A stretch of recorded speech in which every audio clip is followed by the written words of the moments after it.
조선 제15대 왕 광해군. 역사는 그를 폭군으로 기억합니다. 형제를 죽이고 어머니를 유폐시킨 패륜아. 백성을 괴롭힌 악독한 군주. 하지만 오늘 여러분께 들려드릴 이야기는 역사책에 나오지 않는 광해군의 또 다른 모습입니다. 바로 한 가지 음식에 집착했던 왕의 기이한 식탐에 관한 이야기입니다. 1623년 인조반정 직전 경덕궁 후원. 광해군은 매일 밤 궁궐 주방을 찾았습니다. 왕이 찾는 음식은 단 하나, 바로 잡채였습니다. 당시 잡채는 지금 우리가 아는 당면 잡채가 아니었습니다. 1608년 광해군 즉위년 영의정 이충의 아들 이집이 처음 만든 요리였습니다. 갖은 채소를 볶아 만든 이 음식은 왕의 입맛을 사로잡았고 광해군은 이 요리에 잡채라는 이름을 직접 지어주었습니다. 문제는 광해군이 이 음식에 지나치게 집착했다는 것입니다.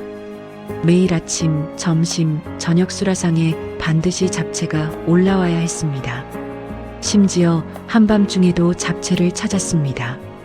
궁중 기록인 승정원일기에는 광해군이 밤중에 내관을 불러 잡채를 요구한 기록이 무려 47차례나 등장합니다.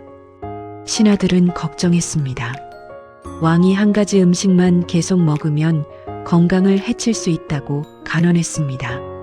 하지만 광해군은 듣지 않았습니다. 오히려 화를 냈습니다. 짐이 먹고 싶은 음식조차 마음대로 먹지 못한단 말이냐.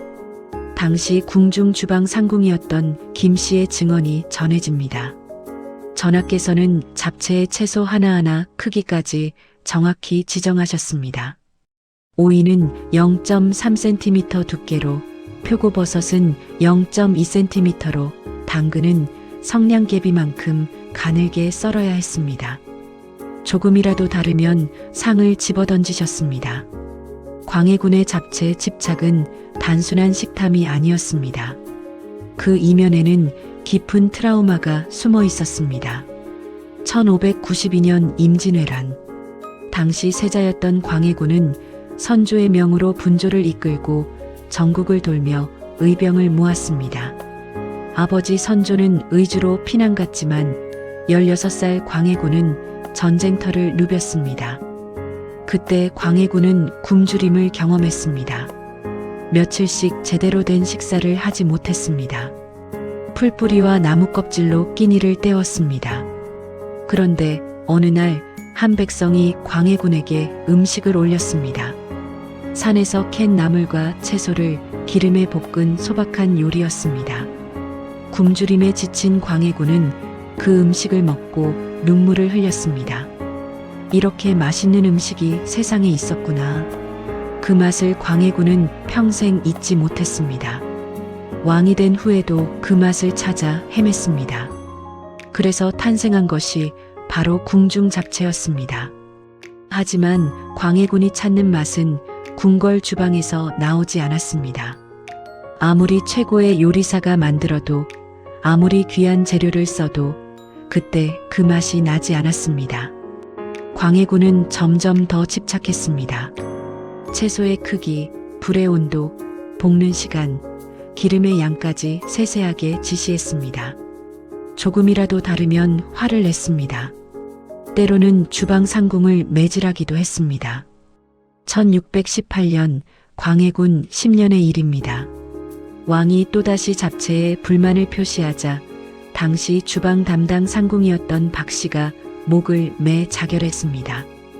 더 이상 왕의 마음에 드는 잡채를 만들 자신이 없다는 유서를 남기고, 이 사건 이후 궁궐에는 묘한 소문이 돌았습니다. 전하께서 찾으시는 것은 음식의 맛이 아니라 잃어버린 과거다. 광해군 자신도 알고 있었는지 모릅니다. 자신이 찾는 것이 음식의 맛이 아니라 전쟁 중 느꼈던 그 순간의 위로였다는 것을 주방 상궁들은 더 이상 견딜 수 없었습니다. 밤낮 없이 잡채를 만들어야 했고 왕의 변덕스러운 요구에 시달렸습니다. 광해군의 잡채 집착은 점점 더 심해졌습니다. 1620년 광해군은 전국에 명을 내렸습니다. 잡채를 가장 맛있게 만드는 자에게 큰 상을 내리겠다. 전국 각지에서 요리사들이 몰려들었습니다.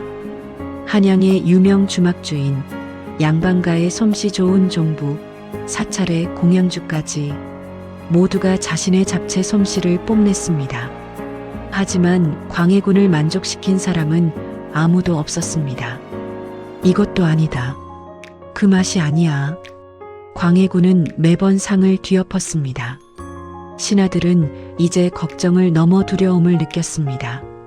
왕의 정신이 온전치 못하다는 소문이 퍼졌습니다. 그해 겨울 한 특이한 인물이 궁궐을 찾았습니다. 평안도에서 온 60대 노파였습니다. 그녀는 임진왜란 당시 의병 활동을 했던 사람이었습니다.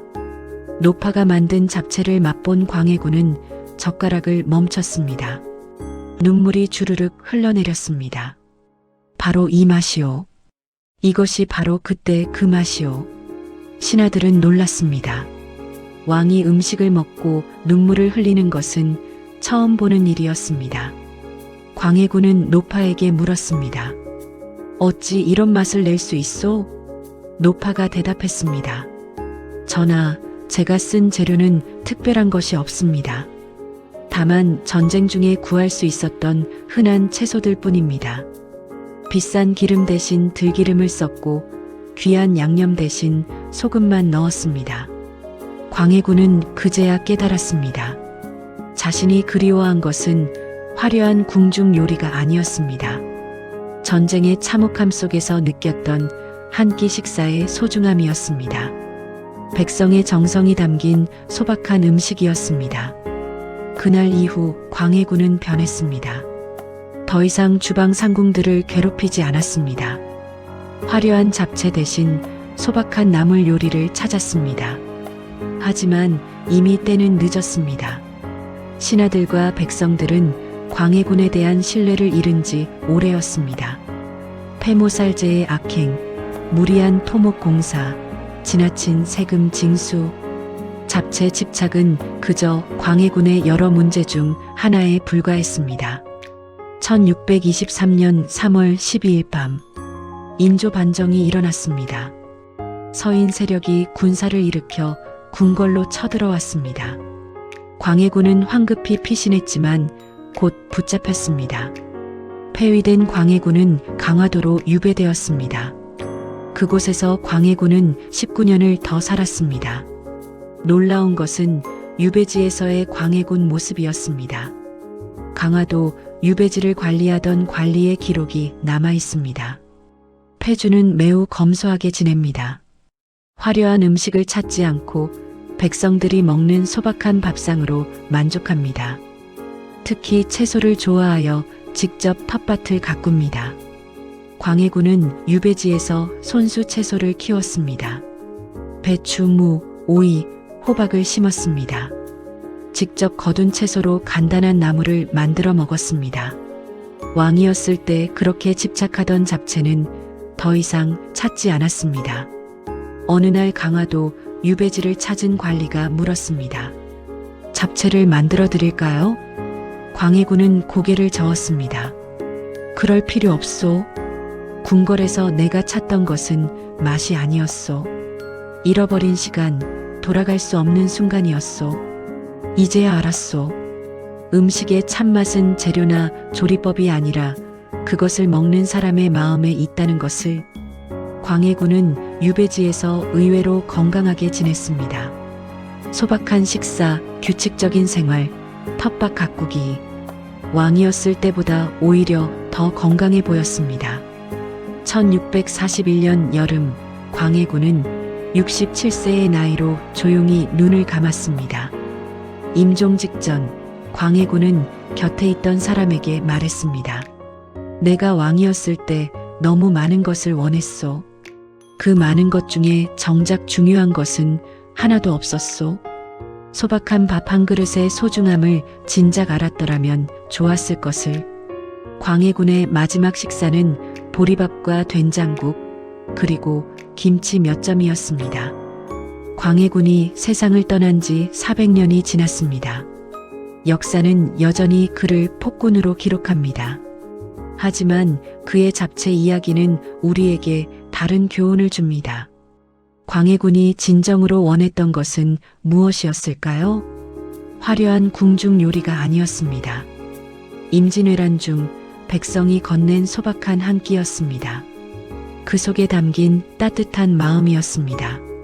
전쟁의 고통 속에서 느낀 위로였습니다. 하지만 왕이 된 광해군은 그것을 잊었습니다. 권력과 지위가 높아질수록 본질에서 멀어졌습니다. 더 많은 것을 원했지만 정작 중요한 것을 놓쳤습니다. 오늘날 우리도 마찬가지입니다. 더 좋은 음식, 더 비싼 식당을 찾습니다. 하지만 가장 맛있었던 식사는 언제였나요? 아마도 배고플 때 먹은 소박한 한 끼였을 것입니다.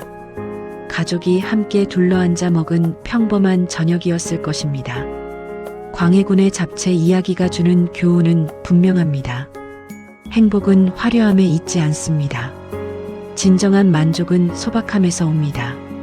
역사학자들은 광해군을 재평가하고 있습니다. 임진왜란 후 나라를 재건하려 애썼고 중립 외교로 전쟁을 피하려 했으며 백성을 위한 정책도 많았다고 합니다. 하지만 권력욕과 의심이 그를 파멸로 이끌었습니다. 그리고 그 시작에는 작은 집착들이 있었습니다. 잡채에 대한 집착도 그 중 하나였습니다. 작은 집착이 커지면 삶을 지배합니다. 광해군은 음식에 집착하다 본질을 잃었습니다. 오늘 여러분의 식탁을 돌아보십시오. 화려한 요리보다 소박한 밥상이 더 소중할 수 있습니다. 비싼 음식보다 정성이 담긴 한 끼가 더 맛있을 수 있습니다. 광해군이 평생 찾아 헤맨 그 맛은 결국 마음속에 있었습니다. 여러분도 이미 가지고 있는 것의 소중함을 잊지 마십시오. 지금 이 순간 함께하는 사람들과의 식사가 가장 귀한 것입니다. 광해군의 잡채 이야기는 여기서 끝납니다. 하지만 그가 남긴 교훈은 오늘도 우리에게 말합니다. 진정한 행복은 소박함 속에 있다고.